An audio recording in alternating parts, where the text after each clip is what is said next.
और ट्रंप के जवाबी टैरिफ ऐलानों के बाद भारत की किस कंपनियों के लिए नेगेटिव और पॉजिटिव ये रहा, ये बताने के लिए हमारे साथ जुड़ रही हैं जानवी। सबसे पहले तो टैरिफ से जो फार्मा कंपनियां हैं उनको कितनी राहत मिली है और टैरिफ का बाकी सेक्टर्स पर कैसा असर होगा?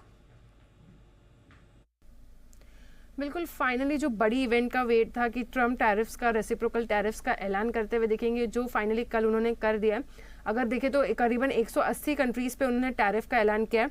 अब अगर भारत की बात करें तो उन्होंने 27% के जो टैरिफ है उसका ऐलान किया है, और जो 10% का जो बेसलाइन टैरिफ है वो 5 अप्रैल से लागू हो जाएगा, और उसके ऊपर का जितना भी टैरिफ होगा वो 9 अप्रैल से लागू होता हुआ दिखेगा।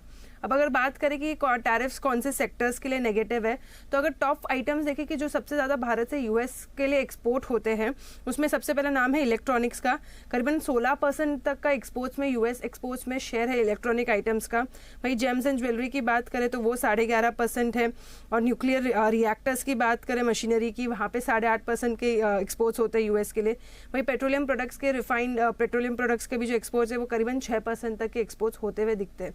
लेकिन अगर इस बीच एक सेक्टर ऐसा बात करें कि जिसको टैरिफ से दूर रखा गया है, जो एक बहुत बड़ा फ़ायदेमंद हो सकता है, वो है कि पूरा का पूरा फार्मा सेक्टर।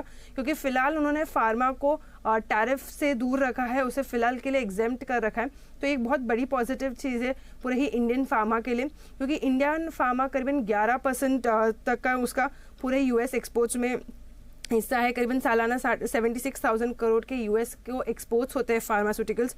अगर बात करें तो फिलहाल भारत यूएस पे 10% का टैरिफ लगाता है फार्मा पे, लेकिन फिलहाल अभी यूएस ने एग्जेम्प्ट कर दिया है। अब इन कंपनीज़ की बात करें कि किन्हें फ़ायदा सबसे ज़्यादा होगा, तो ग्लैंड फार्मा, क्योंकि सबसे ज़्यादा एक्सपोजर इनका है, करीबन 50%। सिंजीन इंटरनेशनल का भी करीबन 70% का एक्सपोजर है। Aurobindo pharma, doctor Reddy's lab, Zydus life में इनका भी बात करें तो 45% से ज़्यादा एक्सपोजर इनका यूएस से आता है।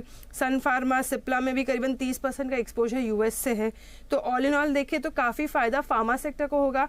वही अगर लूजिंग सेक्टर्स की बात करें तो वहाँ पे टेक्सटाइल्स है, गारमेंट्स है, साथ ही साथ इलेक्ट्रॉनिक्स, जेम्स एंड ज्वेलरीज है। ये ऐसे कुछ सेक्टर्स है जहाँ पे थोड़ा सा टैरिफ की वजह से नरमी आती हुई दिख सकती है। जी, बहुत शुक्रिया तमाम डिटेल्स के लिए आपका जानवी। तो कुल मिलाकर ये आपने कंपनी स्पेसिफिक जाना। अब